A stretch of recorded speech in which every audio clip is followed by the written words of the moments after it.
Yo, what is up, YouTube, man? The best post fade in NBA 2K23. This works for any build. If you guys are new, if you want to drop me a like and subscribe, I do appreciate it a ton. So the best post fade in the game currently is DeMar DeRozan. This is just a smooth animation. It gets you a lot of space. It's very simple to learn. They're going to be adding new post fades as the seasons go on. So, of course, I will keep you guys updated on that. But if you are wanting to master the post fade early Season 1 NBA 2K23, definitely try out DeMar DeRozan. Now, depending on what your jump shot is, it is going to change the way the post fade looks. But for the most part, it's the same animation. Now, on the build, I use post fades the most. I have a 76 mid-range. Currently, it goes to 77.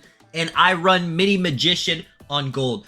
And the post fade feels super consistent. So if you have a higher mid-range, somewhere in the 80s, if you have Middy Magician on Hall of Fame, you're going to be a knockdown post fade demon. Now, people can contest you. If they get some high yellow percents, it's going to make you miss most of the time. It's the same thing with hooks, but if you have the post shot daggers takeover on, you'll be able to green even contested. It definitely helps out a lot. Plus, any post scoring takeover is going to give you a boost to your post fade rating. There's all kinds of other shooting badges you could add on as well. Like if you have your hotspots, that's going to help if you have green machine activated. But just make sure if you're really going to be the best post fader in the game, make sure you have Middy Magician as well as Dream Shake on. There's so many ways to activate Dream Shake, whether you're doing a shimmy post fade, a shimmy hook, whether you're just switching your shoulder around, backing people down. I'll show you guys how to do that in a second. And post shot daggers, you know, by far and away the best post scoring takeover for hooks, fades. Now, any post scoring takeover is going to give you a nice boost, but this one just makes it where you can green consistently through yellow contest right here. This is the shimmy animation. All you do to do this,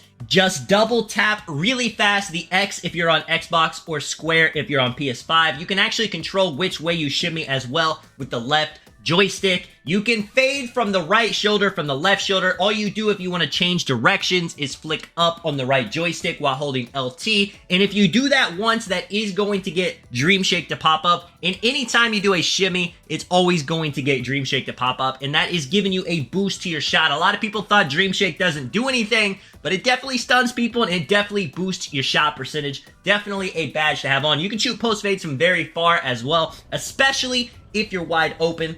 If you guys have any questions about anything, just ask me in the comments. Of course, I got you. I will be answering. I got some 2s gameplay to end the video out. When the 1v1 market comes out, I'm going to go in there and I'm going to be playing around with Space Creator, Dream Shake, Middy Magician, doing a lot of fun things. I was trying to get some fun gameplay videos in the 1v1 stage, but these 6'9" just hop back and go for a quick drop or shoot when they're open. They are not trying to have fun at all. I gotta sweat every single game right here. They are leaving me wide open. When you are a tall center, I'm sure you guys know, people are not going to respect your shot. Plus, I'm playing with Laker. He's on a 6'9" build, so he probably doesn't trust his teammates' ability to get contests on him in the paint. You'll see I do a lot of hooks. Now, my build right here, it has a higher close shot than it does mid-range rating, so it makes more sense for me to go to hooks when I'm closer to the basket and then go to the fades when I'm farther away. But I definitely, right here, man, too, check this out, 7'3",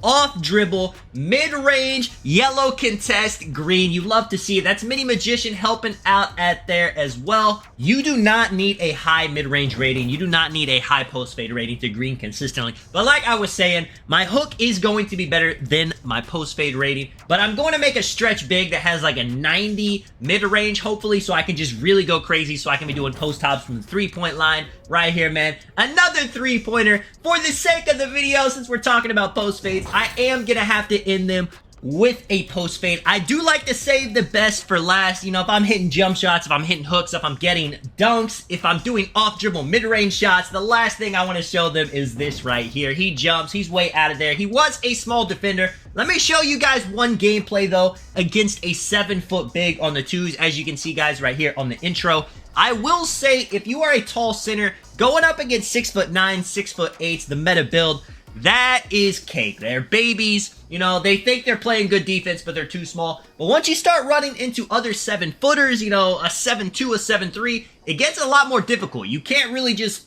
hook over their head, fade over their head. They're going to get good contests. I mean, check this out. First play of the game. This is a shot that I'm normally going to hit, but he gets a good contest. It is what it is, man. I cannot be upset about it. Now, Laker being on a tall build with higher rebounding actually works out well, especially on a twos lineup right here. He has a 6'8" on him, though. It's going to make it a lot more difficult for him to bully in the paint. He's being patient. He does the hop step.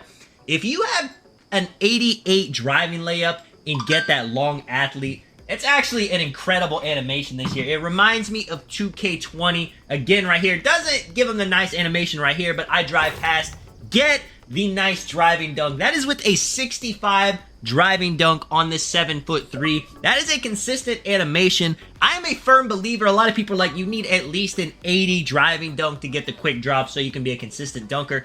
But you can kind of get away with having 65. You can get away with having 70 for the park dunks. You don't need the quick drops animation, but it is a broken animation.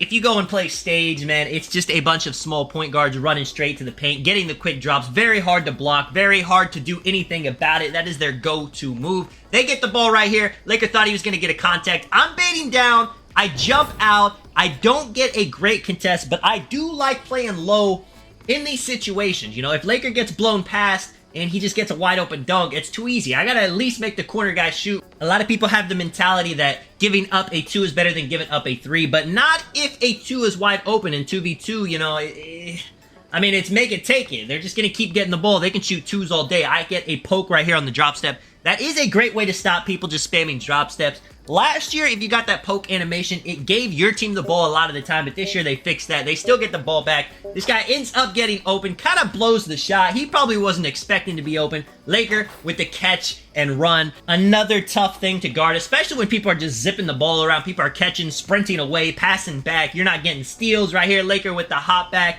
I catch the ball. I try to go to the rim again like I got that dunk earlier, but he cuts me off right here. Very good defense. Laker gets into the paint, past him.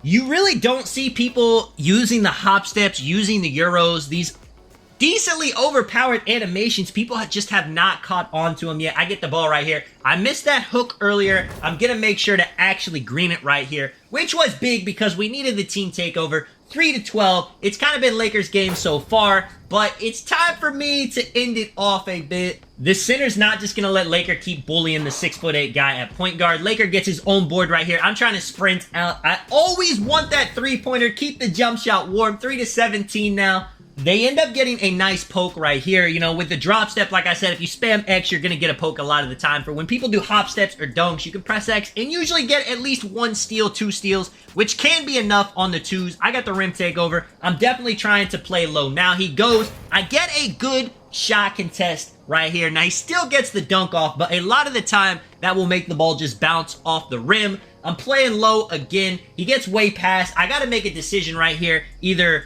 bait him or go for it. I'm thinking this guy definitely wants the rim run. He dots though. Great play. But like I said, man, it's worth it because watch this. I'm still playing low. Even though I got dotted, I'm not going to let that get to my head and have to play high on this guy. He almost gets past Laker. I go for the blitz. That's huge. Don't just leave your teammate on an island, man. Do a little bit to help him out. Play low. Make the point guard wonder if he's going to get baited, if he's going to be wide open, if he's going to have a wide open corner dot. Laker again missing the layup. He gets it. Dotting me though. Well, just like with the last video, gotta end them off with the quick post fade. Let me know if you guys enjoyed the video, man. This is Tonic. I will catch you guys in the next one. I'm out. Peace.